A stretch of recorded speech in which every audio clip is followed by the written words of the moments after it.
Assalamu alaikum warahmatullahi wabarakatuh. Hello everybody. We are going to talk about others, as most of you requested. And to be frank, this station is very important, as abdomen and others, musculoskeletal and others, respiratory and others. So you can expect others in 3 different stations. There is a high possibility that you are going to be examined on others which are whether short stature or thyroid or rickets, okay? And it's mentioned that there's possibility to have skin examination, but to be frank, it's not common, and the chance for having skin is most likely will have a case of neofibromatosis or tuberous sclerosis, which is not common in exam, but still there is a small possibility. So what we are going to discuss in this recording is short stage. But just one note, be cautious before entering the room. While you're waiting outside, clear your mind, don't think about what's inside. So if it's abdomen and others, don't try to focus on the abdomen approach, whatever, because still, as I mentioned, there's a possibility that you will have a different system inside. And just try to calm down and expect surprises. The other information that some of you will have the possibility that they will see the patient who's entering and they are going to be examined on. It's not advantage, to be honest. It's something which is really distracting, and try to ignore and try not to have any look to the patient entering, or try not to have any information about patients in exam. Okay? That will be really distracting, and you will miss the chance to show the good approach to the examiner. You will deal as if it's easy case and you know the case, so that may give impression to the examiner that you know the case, and your performance will not be as good as you were expecting. Okay, so the best thing is just to focus from the first minute you enter the room, not before that. Okay, so you enter the room. As usual, you are going to introduce yourself, greet the family, introduce yourself, and be strict to the hand hygiene. And as usual, we will do the screening, look to the environment and to the patient. To the environment, why in this short station or whatever? Because it's very informative. You may have special orthosis or special shoes. Okay, sometimes if there is a limb discrepancy, you will find also different size of shoes. So this is very important. And if there's any medications or something related, sometimes short stature, you have a chronic disease patient, or like patient who's having cystic fibrosis or celiac disease or inflammatory bowel or cardiac patient. So any medication is important. If it's around the spirometer, for example, those are doing intensive spirometry, so maybe you will find around, as I mentioned, any monitor, cannula, whatever. So you have to comment from the environment, wheelchair, for example, anything. Okay. And environment detection is important, whatever the statement. Okay. As I mentioned, this is something which is in all stations. Then what will make difference and will guide you in this station is the statement. Okay. So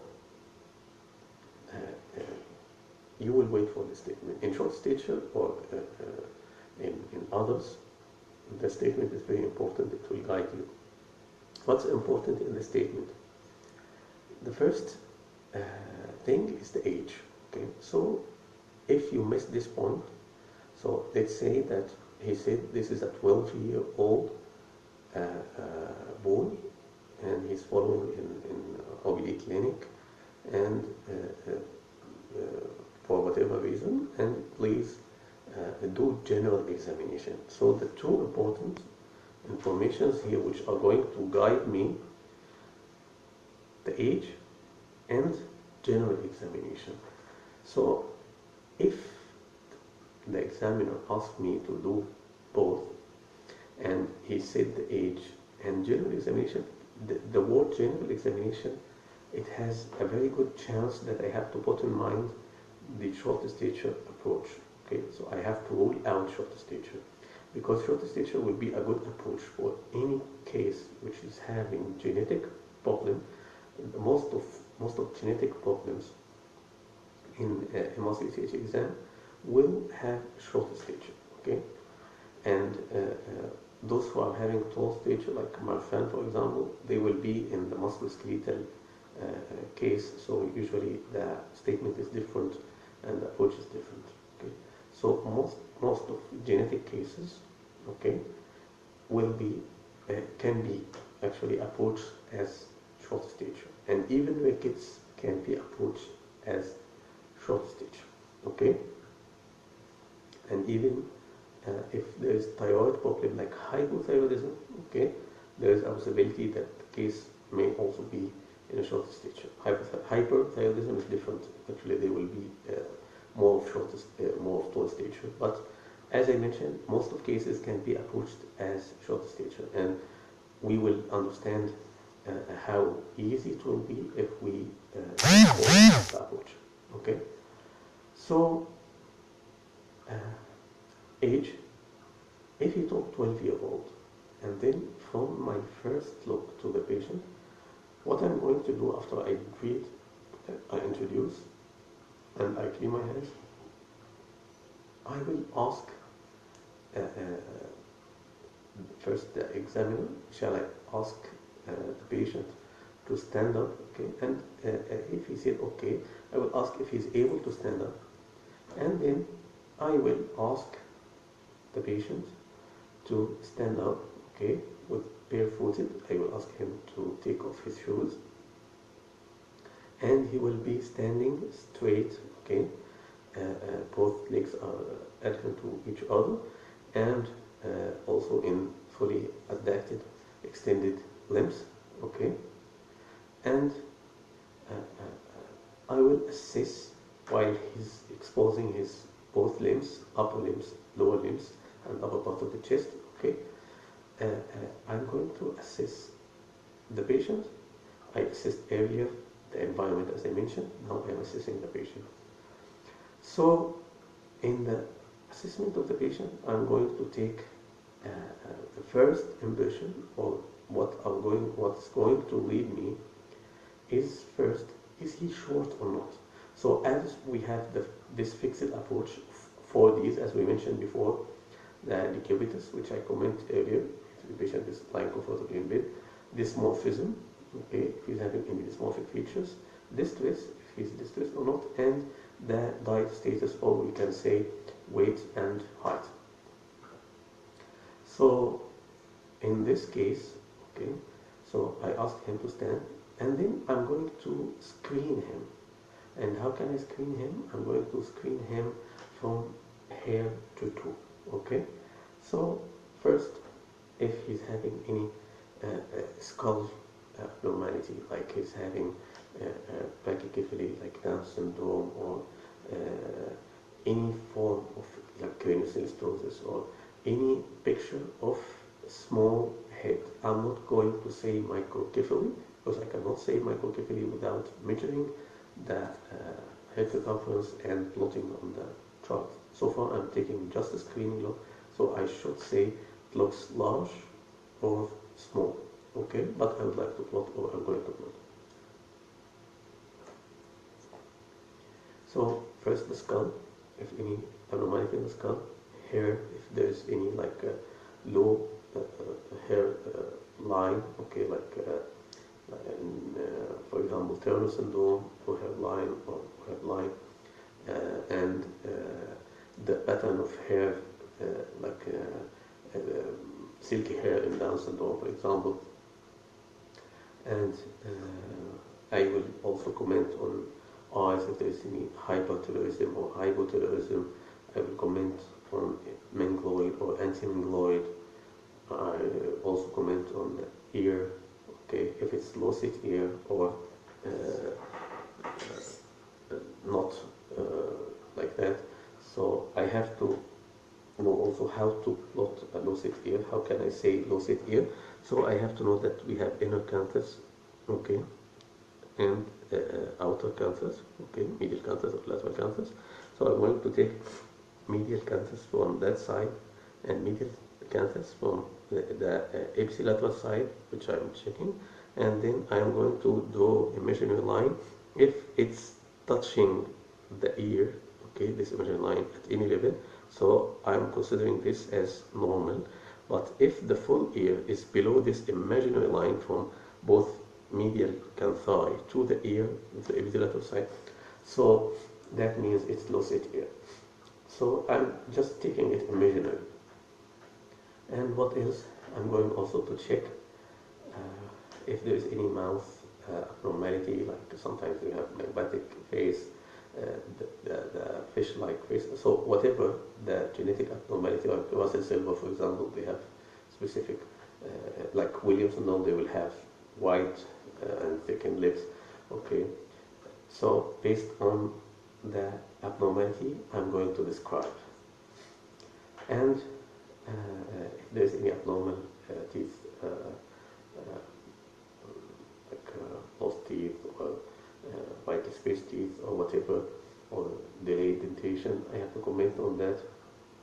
And then neck, if it's like short neck or a short with like Down syndrome, or there's whipping of the neck like Noonan or Turner, okay, I should comment also about if there is any abnormality of like thoracic cage, like the patient is having pictus craniatum, like in Noonan, or pictus excavatum, okay, if he's having like a vacatic chest, okay, also repeats, and also if he's like shield chest, like Turner syndrome, okay, and then I will have a look to the lower limbs. Okay, there is bowing of the lower limbs, which is very important, which will guide me to the crickets, for example. So there is bowing of the legs, pictus,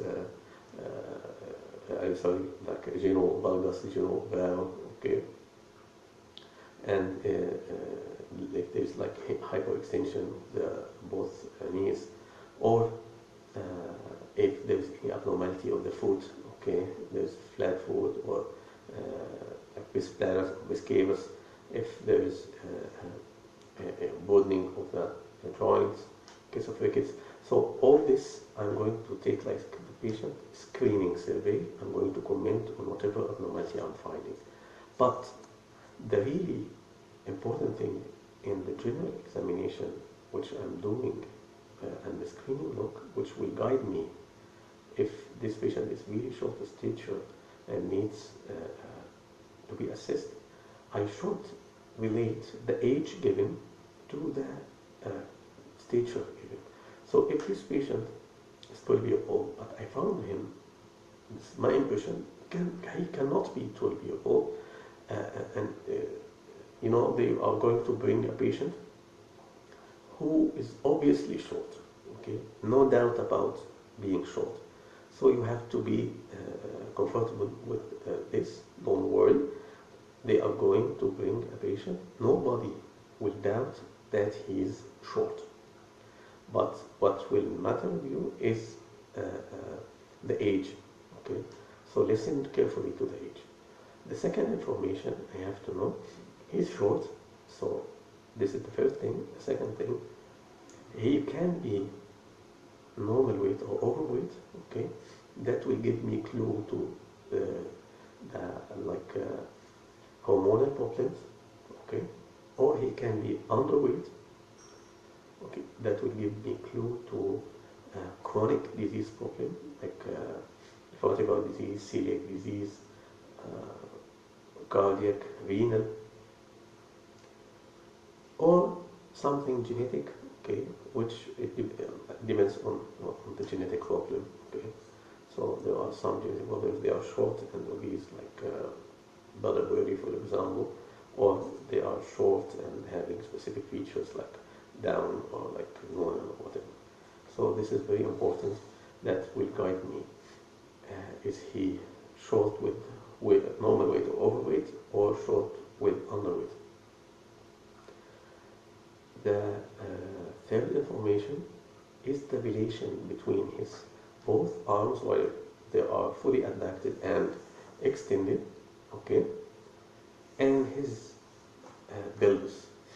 So if the tips of fingers are reaching the mid-thigh, this is the normal. If the tips are reaching hardly the pelvis, so this patient having a problem of with a rhizomelia, okay, or rhizomelia, so there is short limbs, okay, there are short limbs, and maybe normal tongue. And if it's exceeding, so maybe there is a trunk problem like kyphoscoliosis in cases of mucopolysaccharidosis, for example, or any skeletal abnormality in which there is vertebral gnawing or increased curvature like kyphoscoliosis, lordosis, all this. So there is a truncal problem. That's why both limbs are exceeding the mid-thigh. Is that clear so far? So that will really matter.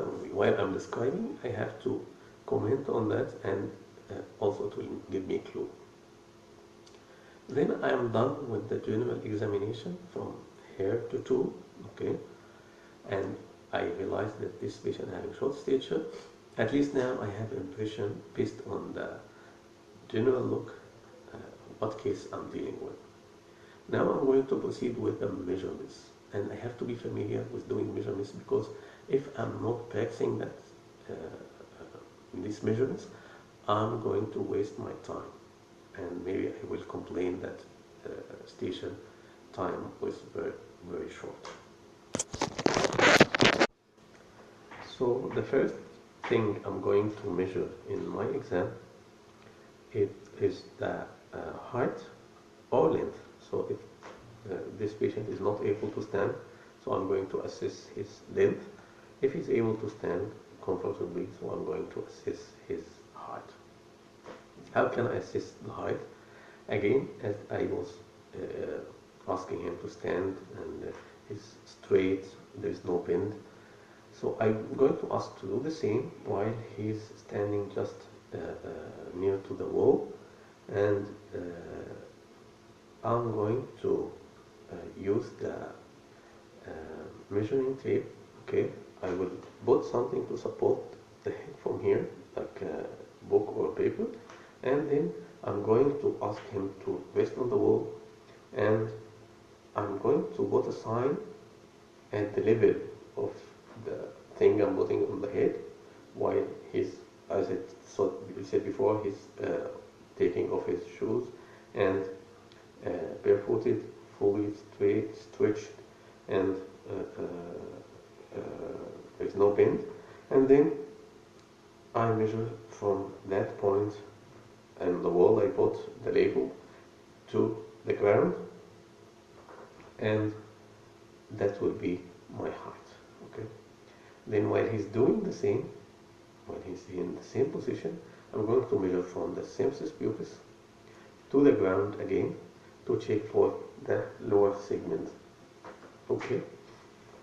Then no need to check for the upper segment. What I'm going to do is just I'm going to do a very simple calculation by subtracting the lower segment, okay, symphysis pubis to the ground, from the total height. That will give me the upper segment length, and I will do the relation upper segment to lower segment ratio to know if there is any abnormality, like those cases of muscle dysplasias, skeletal dysplasias.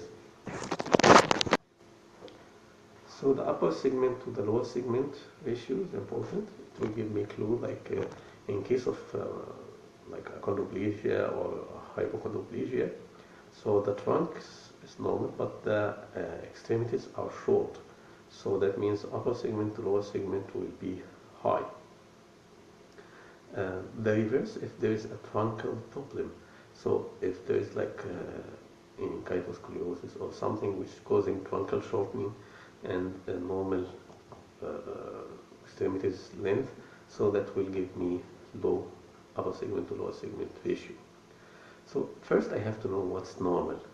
So normally till the age of 8 years I have a ratio of 1.7 to 1.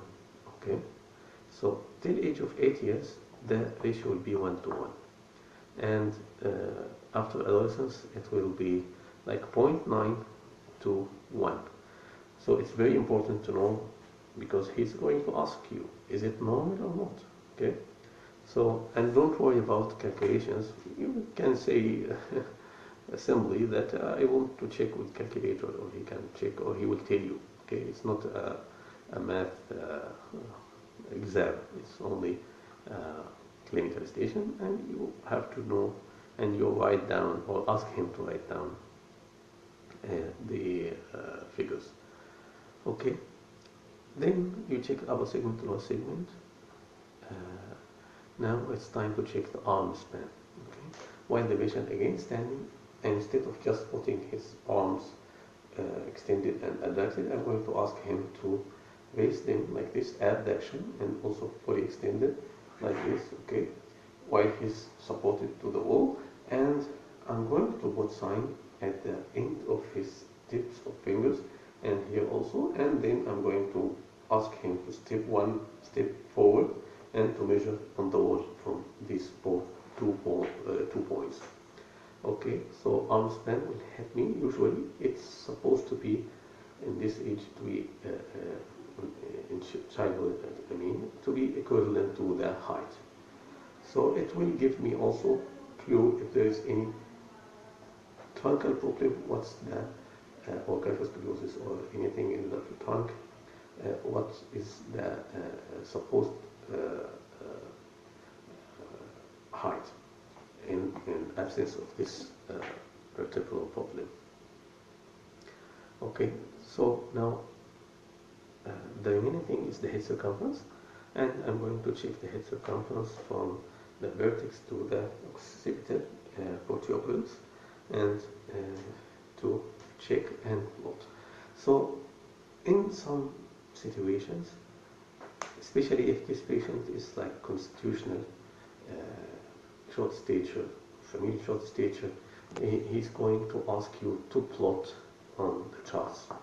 Before this step, I have to show the examiner that I know very well that I have to ask for the mid-parental height. Why it's important to mid-parental height? Because he may ask you why you want to do this. Okay, so you have to tell, I cannot say this is short stature while I don't know what's the actual height of parents, because it can be familial. Okay, so maybe this boy is considered short compared to the community, but for his family he's fine. Okay, so I have to compare him with the family. Like Chinese people, they are known to be short, so I cannot compare Chinese people with like Germans or all other races which have higher height. I'm comparing them to their population. So this is the same. Okay, and there are different calculations of the mid-parental height. We can check anywhere. Okay, so it's like for male. Okay, I'm going to check mother height and add to them 12.5. Okay, plus father height divided by 2. Okay, and for female, I'm going to check father height, and I'm going to deduct from it the 12.5 plus mother height divided by 2, and then I will see it's like plus or minus 8 or 7, whatever, and check if the patient or the case I'm getting my exam on having this range. Okay, so it's normal. So I know the calculations, and I just offer. He's not going to ask you to check the weight of mother, to height of the mother or father, but I have to offer that I want to do. And after that, if he asked you to plot, okay, there's something which will make difference if you said, as the case having features of like muscles, achondroplasia or hypochondroplasia, I would like to plot on the specific charts. So the examiner will know that you want, or you have the idea, or you have the background information that there are specific charts. Turner, they have specific charts. Down syndrome, they have specific charts. So I have to tell that I would like. So if the patient having features suggestive Down, you will say specifically that the patient is having features suggestive Down syndrome, so I would like to plot him on the chart for Down syndrome. And you have to know the short stature. That means this a patient who's more than 2 years old. So I cannot call a patient below 2 years old short stature. It's more of failure to thrive rather than short stature, and he should be like below the third centile for the height to say that he's short stature. So when I plot, I have to be cautious about that. Okay. The final thing in the short stature is the systemic examination based on the information I got from the screening look and from the measurement and from maneuvers. So we didn't discuss maneuvers. It's now the time to discuss maneuvers, and the last point is the systemic examination. What are maneuvers I'm going to check in the short stature? It's very good that you show the examiner that you are fluent in your technique. The maneuver, first thing I do, I ask him to show me his palms, okay? And I comment if there is seam increase, if there is polydactyly, if there is syndactyly, if there is any abnormality in his palm. So I have to check the palm, okay? And as I said, to comment on whether there is seam increase, polydactyly, or if there is any abnormality of the palm. Then I'm going to ask him to twist like this, and I will check if there is any short fourth or fifth metacarpal bone, like pseudo hyperparathyroidism, or if there is Turner syndrome. Okay, they will have short fourth and fifth metacarpal. And after he does this, like this, okay, then I'm going to ask him to do like this, okay, like this. This will give me idea if there is any limb discrepancy, like one limb is longer and bigger than the other limb, like in Russell Silver when there is hemihypophy or discrepancy between the limb sizes, okay.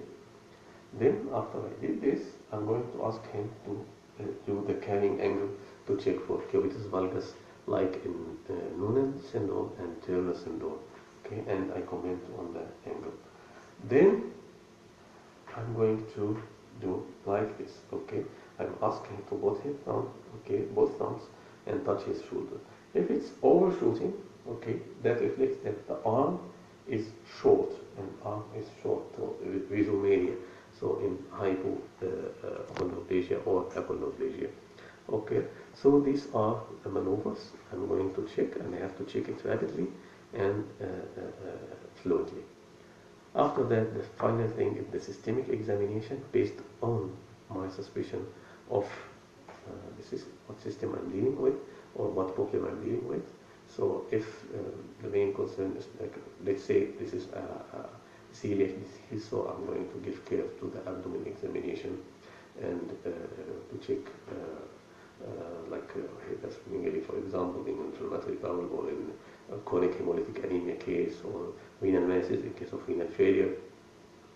Cardiac patients, so I'm going to give extra care to the cardiac examination. Okay, Turner syndrome, for example, I'm going to give more interest to the cardiac examination. Okay, and also for kidneys, okay, so abdomen examination for any palpable masses, and also for signs of hypothyroidism or any thyroid dysfunction. The same for Down syndrome. Okay, so systemic examination of interest if I'm having time, but usually the previous 3 steps, which is the systemic look or systemic screening, followed by measurements and maneuvers, will be more than enough. Okay, and the systemic examination, the final thing, based on the area of interest. So I can do this approach for any short stature, any case of musculoskeletal dysplasia, okay, and even the rickets with some manipulation.